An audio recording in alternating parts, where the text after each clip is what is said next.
పోయింది. అందుకే నేను ఆలోచన చేసిన, మా భట్టి గారి సలహా తీసుకున్నా. ఇవాళ నేను ఈ వేదిక మీద నుంచి సగర్వంగా తెలంగాణ రైతాంగానికి గొప్పగా నేను చెప్పదలుచుకున్నా.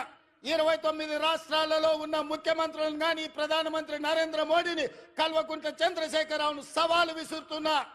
ఈ దేశంలో స్వతంత్రం వచ్చినప్పటి నుంచి ఏ రాష్ట్రమైనా 10 నెలల్లో 25 రోజుల్లో 22,22,062 రైతు కుటుంబాలకు 17,869 కోట్ల రూపాయల రుణమాఫీ చేసిన చరిత్ర ఈ దేశంలో ఉన్నదా అని నేను అడుగుతున్నా.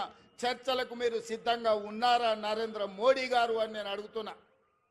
నరేంద్ర మోడీ గారు వస్తారా చర్చకు? కల్వకుంట్ల చంద్రశేఖరరావు గారు వస్తారా? మీరిద్దరు కలిసి రాండి. ఈ రోజు మా భట్టి గారు మా చేతుల మీదుగా, మా ఆడబిడ్డల చేతి మీదుగా 3,13,000 కుటుంబాలకు 2,747 కోట్ల రూపాయలు 4వ విడత రైతు రుణమాఫీ చేసిన.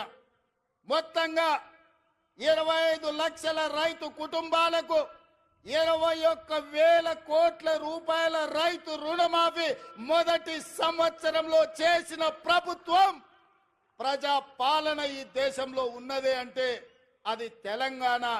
ఈ తెలంగాణ రాష్ట్ర అసలైన తొలి వెలుగు.